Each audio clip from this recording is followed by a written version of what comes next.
In this video, we will be taking a look at the Wall of Flesh. The Wall of Flesh is a pre-hard mode boss, and I fought it in classic mode. Like its name implies, the Wall of Flesh is a wall and takes up the entire vertical space from one side. And unlike other boss battles, this one will be constantly moving. I'll discuss this more in the battle later in the video. So how do you summon the Wall of Flesh? To summon the wall, you'll need to kill the guide NPC. That is the first NPC in the game. There are two ways to do so. The first way is to throw a voodoo doll of the guide into the lava while you are in the underworld. There are a couple of important points to take note of in this method. You have to ensure that the guide is actually alive before you do this. If the guide is dead because you've killed him before and has not respawned, your voodoo doll will be wasted. Secondly, this has to be done in the underworld. If you throw the voodoo doll into the lava above the underworld, the voodoo doll will be wasted. Voodoo dolls are dropped by voodoo demons. You'll see the voodoo demon holding the doll with its feet. Warning: if the voodoo doll drops into the lava after you've killed the voodoo demon, the wall will spawn. It is important to kill the voodoo demon when he is above your platform so that the doll does not drop into the lava. The second way to kill the guide is to build a house in the underworld. Once the house is built, assign the house to the guide. Once there, you can use a pickaxe to remove the ground from under him and have him fall into the lava.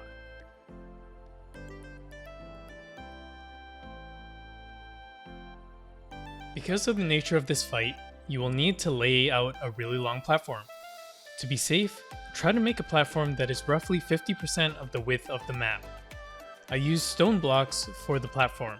Set out some campfires and heart lanterns on the platform for health regen. Regarding the weapon, we will be using a bow for this fight. In this case, I used the Bee's Knees bow from the Queen Bee. You probably won't be taking much damage from this fight as long as you've set out a proper platform. If you do not have the Bee's Knees, any type of projectile weapon that has a piercing or can damage multiple enemies will suffice. For all boss battles, you will want to have some basic buffs to increase your odds of success.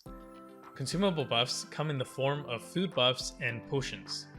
Take note, with food buffs, the buffs do not stack, so don't go eating all your food at once thinking it's going to make you OP. The stat bonuses you will receive will be from the last food item you ate. And here are some easily obtained potion buffs you will always want to be using.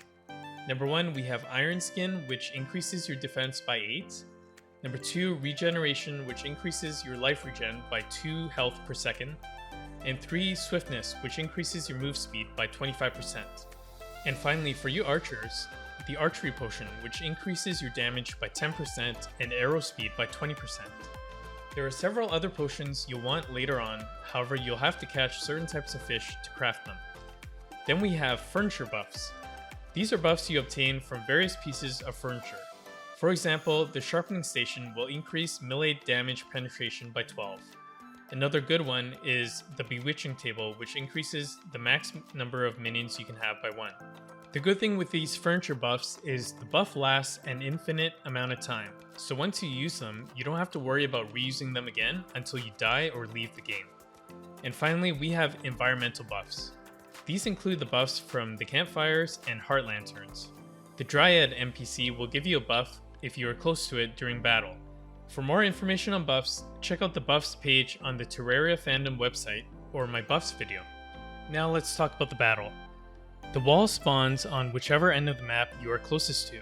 It then makes its way towards the other end of the map. The wall spawns with these tiny mouths called the Hungry. When killed, the Hungry have a chance of dropping hearts. When fighting the wall, after killing the Hungry, you'll focus on its eyes. If you do not defeat the wall before it reaches the other end of the map, your character will die. If you attempt to leave the underworld while the wall is spawned, it will grab you with a tendril, which avoids any blocks and pull you through all blocks back towards it. While it is pulling you, it will be causing 50 damage per second. And here is a video of my battle with the wall. Sorry, guide.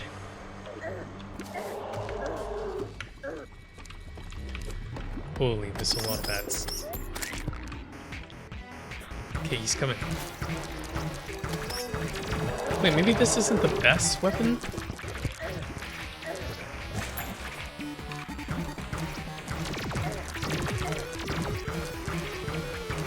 Health potion.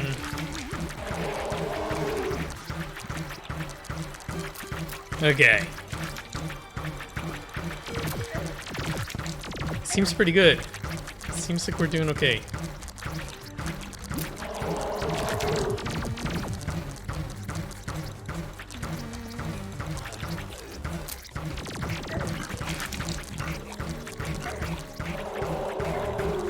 Oh, what?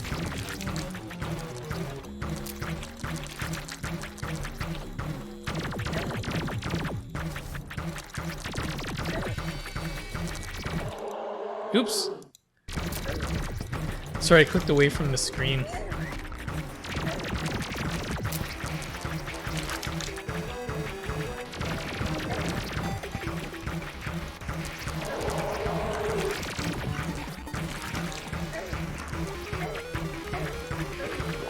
Shoot.